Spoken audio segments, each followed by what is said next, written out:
Presentasi rekayasa lalu lintas kelompok 6. Jalan Tentara Pelajar Lamper Kidul Semarang. Assalamualaikum warahmatullahi wabarakatuh.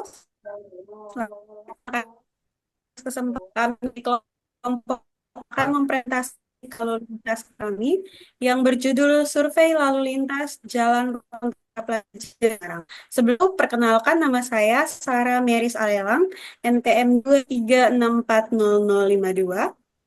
Saya Lagifa Keisha Anjati, NPM 236400006. Saya Alvina Damayanti, NPM 236400036. Saya Bimo Setiawan, NPM 2364040. Saya Mario Hatimas, Dharma Pribadi, NPM 2364010. Untuk yang pertama, materi presentasi.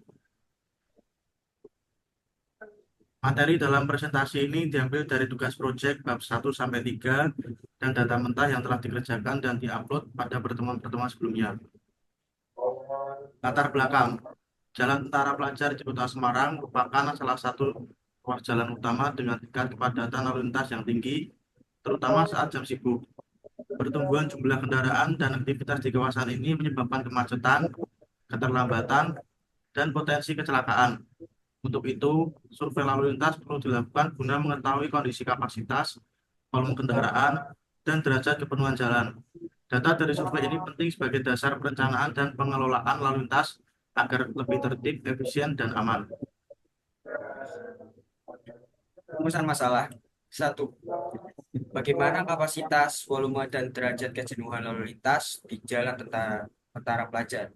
2. Bagaimana grafik volume kendaraan arah timur dan barat saat jam puncak? 3. Bagaimana proyeksi kondisi lalu lintas 5 dan 10 tahun ke depan dengan pertumbuhan 1%? Tujuan penelitian. Bagian 3.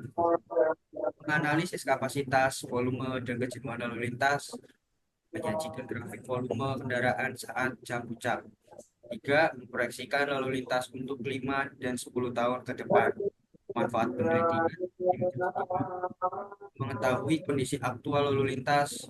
2. Dasar perencanaan lalu lintas ke depan.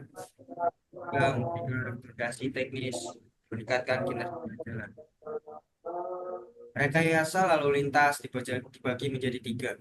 Yang pertama, menurut Hoffer L. 1991. Rekayasa lalu lintas meliputi perencanaan, perancangan, dan operasi sistem lalu lintas. 2. Tujuan. Menciptakan arus lalu lintas yang lancar, aman, dan efisien tanpa biaya tinggi.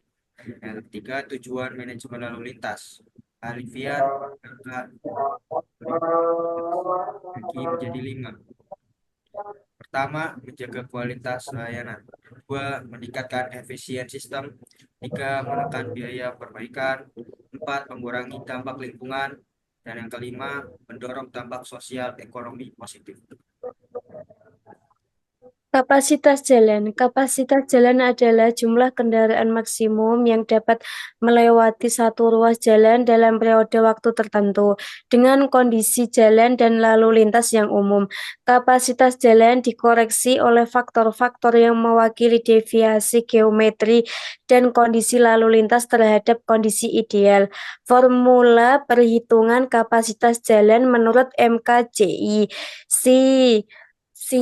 COX V C V X V C S P X V F C C V F V C C S. Keterangan si kapasitas aktual SMP atau per jam.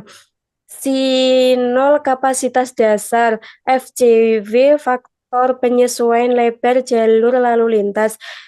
FCSP faktor penyesuaian pemisah arah. FCSV faktor penyesuaian hambatan samping. FCCS faktor penyesuaian ukuran kota. Derajat kejenuhan adalah rasio antara arus lalu lintas Q terhadap kapasitas jalan.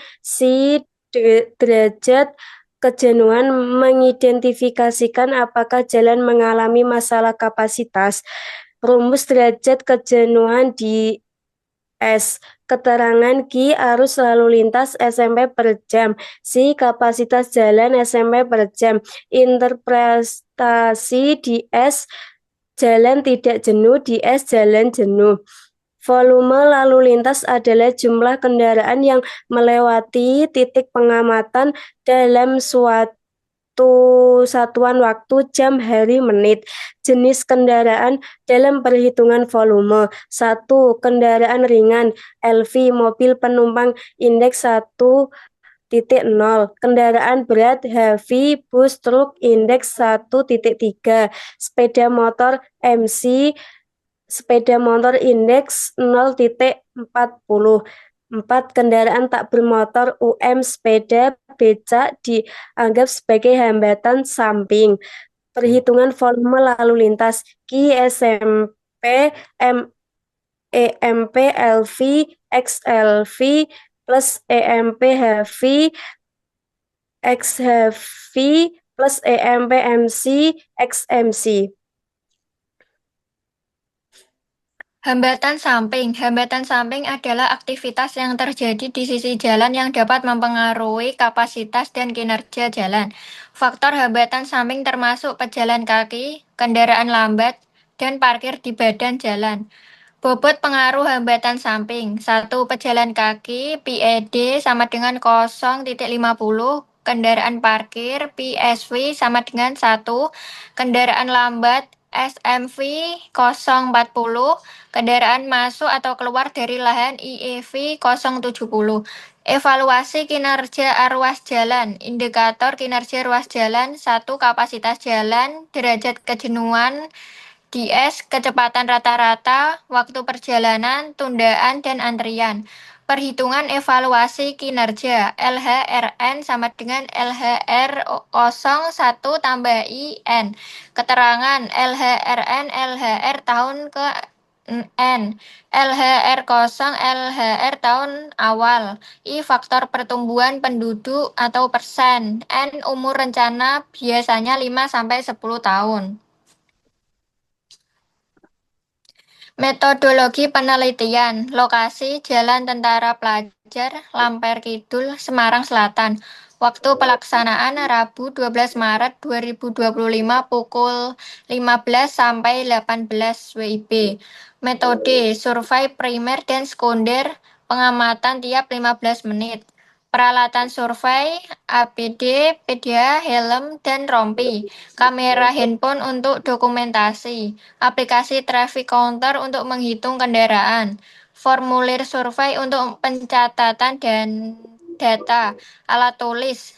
Laptop untuk pengolahan dan analisis data.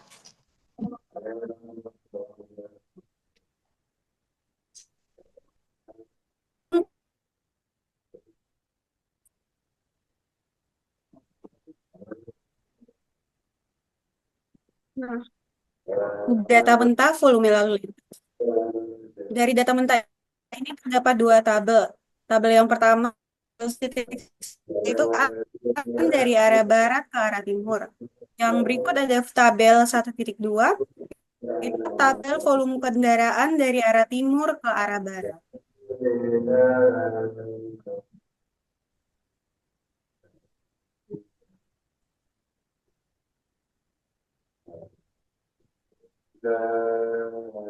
Proyek ini masih berada pada tahap penyusunan ketiga, sesuai dengan pertemuan yang lalu, yaitu pendahuluan, tinjauan pustaka, dan metodologi penelitian, analisis data dan perhitungan volume lalu lintas, kapasitas jalan, proyeksi masa depan, belum dilakukan karena masa, yaitu pembahasan. Meskipun demikian, kerangka dasar untuk evaluasi kinerja lalu lintas telah disiapkan melalui studi literatur dan metode survei lapangan. Hasil dan kesimpulan akhir akan diperoleh setelah bahan dan analisis data pada tahap selanjutnya.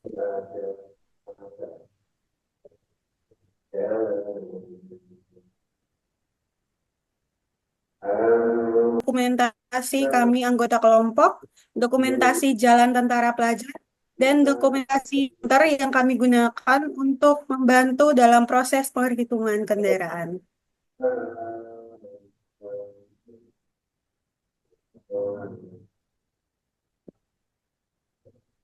Sekian dari operasi kami. Wassalamualaikum warahmatullahi wabarakatuh. Selamat.